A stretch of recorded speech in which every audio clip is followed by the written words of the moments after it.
Hai Sobat Daras, gimana kabar kalian? Semoga untuk hari ini kalian sehat walafiat ya. Apa sih bahagia menurut kalian? Tulis pendapat kalian di kolom komentar.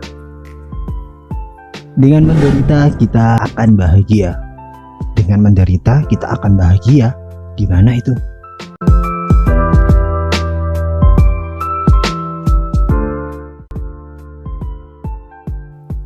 Di buku Fima Fihi karya Jalaluddin Rumi menyebutkan, tanpa luka dan rasa sakit, usaha keras seseorang tidak akan menjadi mudah. Jika kita tahu, kita tidak akan merasakan bahagia jika tidak adanya rasa sakit. Karena untuk mengukur sebuah rasa sakit, kita harus merasakan bahagia. Bagaimana kita tahu itu bahagia kalau tidak merasakan sakit? Kita akan merasakan hal yang sama ketika orang yang kita kasihi merasakan sakit maupun bahagia, seakan kita berada di posisinya. Namun kenapa dengan orang lain yang tidak kita kenal rasa itu tidak kita miliki, sehingga ketika orang lain menderita kita lebih acuh?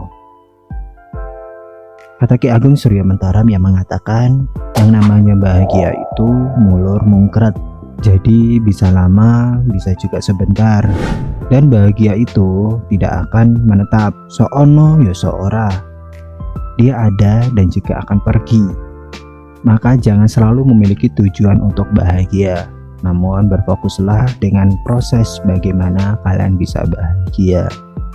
Jika ada kata-kata yang mengatakan usaha tidak akan mengkhianati hasil, namun bagaimana jika apa yang kalian usahakan tidak sesuai dengan apa yang kalian harapkan? Apakah kalian tetap mengatakan bahwa usaha tidak akan mengkhianati hasil? Usaha yang kita usahakan akan tetap terwujud, namun terkadang tidak sesuai dengan ekspektasi yang kita harapkan. Jika kita bisa memaknai keberhasilan, maka kita akan tahu bahwa sesungguhnya yang perlu kita lakukan hanya berfokus pada usaha, agar kita tak berakhir dengan rasa kecewa. Siddhartha Gautama sendiri untuk mencapai kebahagiaan ia malah sebaliknya, yakni mencari penderitaan dari mulai hidup sebagai bangsawan lalu hidup gelandangan. Namun dengan kehidupannya itu ia belum menemukan apa yang ingin ia capai. Akhirnya ia meditasi sehingga ia menemukan kebahagiaan sampai melahirkan agama Buddha. Bahagia itu teman-teman relatif bagaimana manusia ingin menggapainya. Dan bukunya Ki Ageng Surya Mentaram yang berjudul Kawruh Bejo, keinginan manusia dibagi menjadi 3 kategori. Yang pertama yaitu semat, yang kedua derajat, yang ketiga keramat. Semat yakni keinginan manusia berupa material, benda, dan juga harta. Derajat yakni keinginan untuk diakui oleh orang lain. Nah, di sini siapa yang ingin diakui, yang ingin dipandang sebagai orang yang paling memiliki power. Yang ketiga yaitu keramat, yakni keinginan atas kekuasaan atau ditakuti oleh orang lain. Namun teman-teman, dari 3 hal yang ada di atas juga memiliki sisi negatif. Yang pertama yaitu meri, yang kedua khawatir, yang ketiga sombong. Siapa di sini yang merasakan ketika tetangganya mendapatkan motor baru dia merasa iri?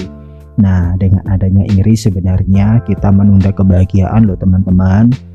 Kita akan merasakan kekalahan tanpa adanya peperangan. Bahaya kan? Yang berikutnya yaitu khawatir.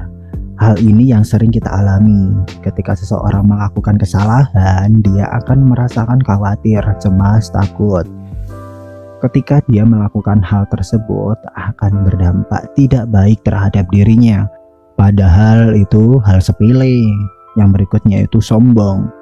Siapa di sini yang suka memamerkan harta yang ia miliki? Dapat pengetahuan baru, sombongnya minta ampun.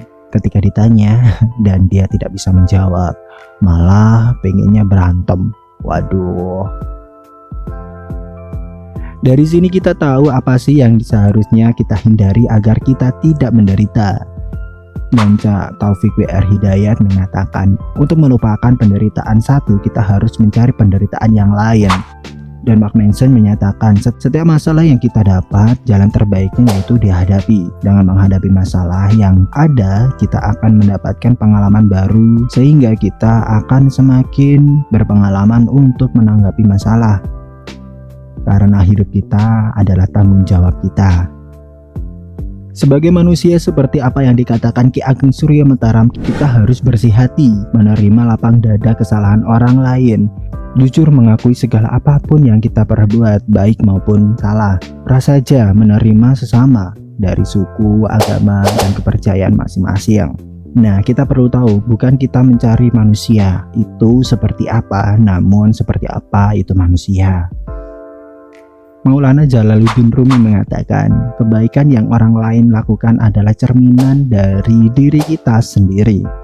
Dan kesalahan yang orang lain lakukan kemungkinan itu kesalahan yang pernah kita lakukan. Jadi teman-teman, jika ada orang lain yang melakukan kesalahan, maka yang perlu kita lakukan adalah mengingatkan dan mengarahkan orang tersebut agar jauh lebih baik. Memang hal ini tak akan mudah, namun tak akan salah ketika kita lakukan. Oke, terima kasih teman-teman. Itu tadi cuplikan yang dapat saya sampaikan. Semoga dengan video ini dapat memotivasi kalian semuanya, bisa membuat pengetahuan baru buat kalian semuanya.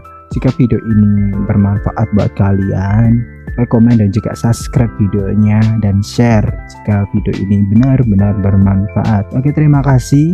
Dari Darah Filsafat Muncar, saya pamit mohon diri. Dadah.